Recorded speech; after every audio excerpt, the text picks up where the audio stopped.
Hi friends, you're back with me, Baby Firefly, the Taxidermy Witch, for another episode of Tasty True Crime. So this will be part 2 of Gary Leon Ridgeway, the Green River Killer, aka the Riverman. And so where we left off yesterday, if you didn't see part 1, go back and watch part 1. If I'm clever enough, I'll link it in the description below. There'll be a few parts to this, right? So this is part 2, and the last thing that we were speaking about was Gary had moved on to his second wife, and his second wife's name is, what was his second wife's name?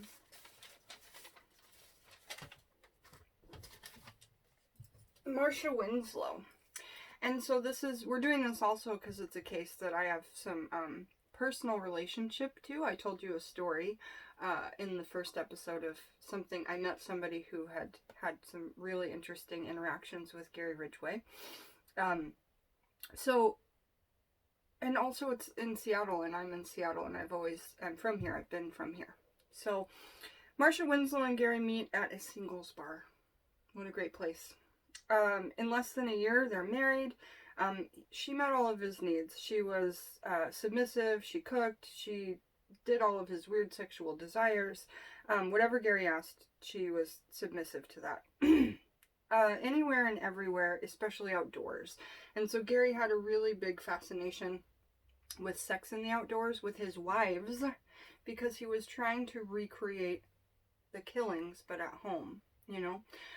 And even Gary had his bedroom was done up in wallpaper of woods. So when he was sitting in his room, it looked like a bedroom in the middle of the woods. You can find pictures of that online. It's quite interesting. So he would even take Marcia Winslow, his second wife, outdoors in western Washington, where like the tall grass was, and the Green River, which, interesting enough, would later be his dump sites, or the start of his dump sites, is the Green River. Hence the name, Green River Killer, Riverman. So life was really good for Gary until 1975, when Marcia got pregnant. Now, like I said in the last video, I really feel like Gary was, at this point, getting married to seem more normal, because he's never had a very normal way about himself. He's never been seen as normal by coworkers, neighbors, family members, friends, etc., in school especially. So I think he's getting married for that reason. And when Marcia finds out that she's pregnant, Gary definitely is not happy. So they gave birth to a baby boy called Matthew. Gary was not fond of parenthood whatsoever. He didn't like it. And because he didn't like it for a couple reasons. Like, it interrupted his life the way he was going about it, and it made his wife less accessible. And I don't really feel like we need to go into what that means, but we just talked about her doing all of his wants. Now she's pregnant, she's going to have a small child. Obviously that's not going to be going on so much anymore, if at all. So after Matthew's birth, their sex life changed. Gary became less playful and more creepy in roleplay and sex. So he was wanting to do more roleplay choking, roleplay I have sex with you and you don't move. You know, these types of necrophilic type role plays.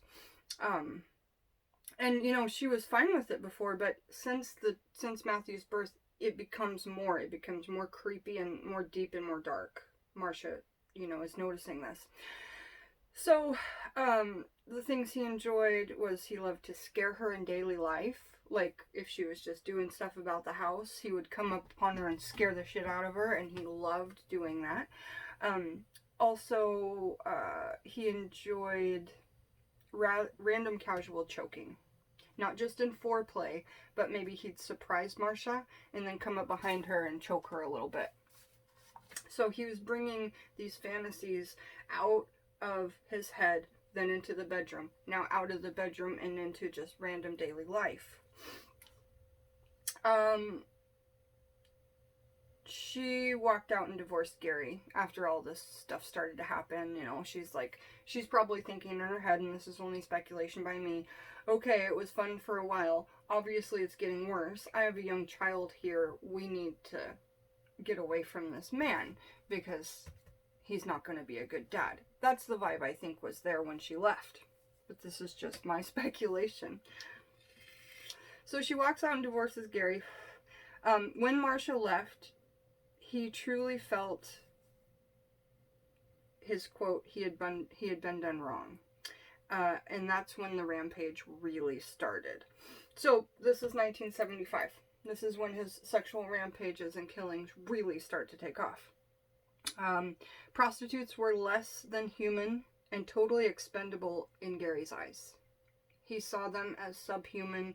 He saw them as something that didn't need to be on the earth.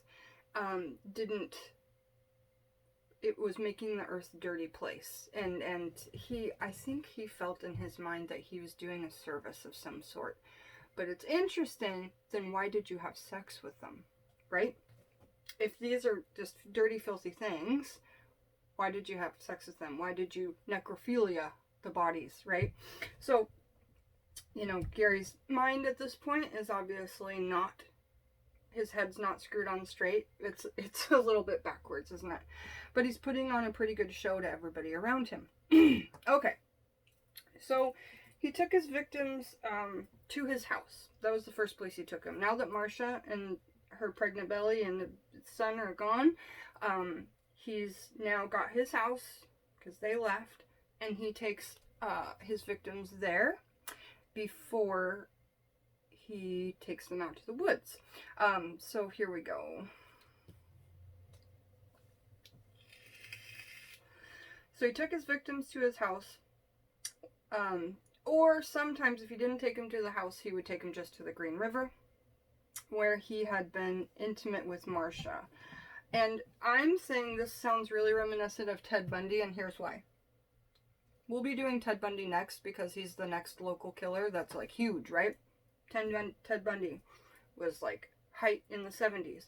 Gary Ridgway, height in the 80s through 90s, right? Excuse me, 70s, 80s, 90s. So, I think it's just because of DNA technology we don't continue to have serial killers here. But here's why I brought up Ted Bundy.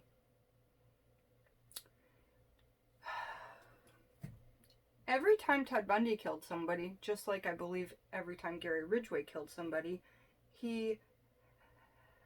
Ted Bundy had this one woman that he really loved that left him. And every woman that Ted Bundy killed looked like her. Hair parted in the middle, dark, same build, whatever. And he never did kill this woman who left him, but he kept re-killing in his mind her over and over and over. He would see it as her, and he admits to this.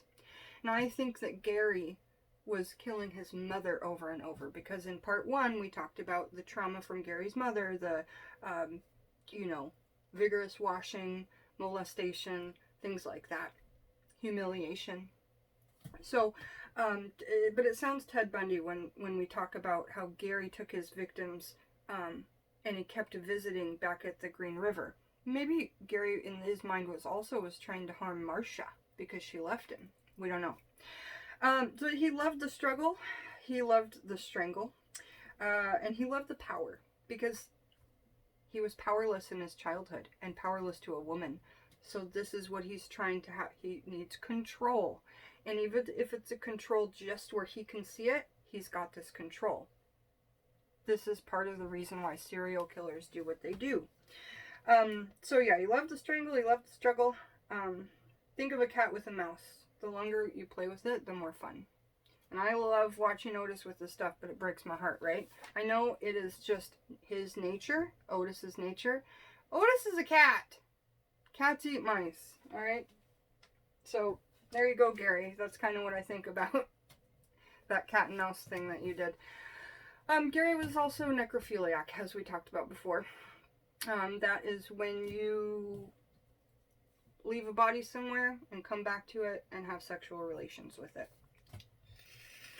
He'd have sex with women after their deaths, but He'd also use the corpses for weeks after for further sex. Weeks sitting in the woods. I can tell you that after a couple of days, flies start to come. After a week, maggots are growing inside. So that's fact. You know, that's fact. It gets worse, you know. Let's see.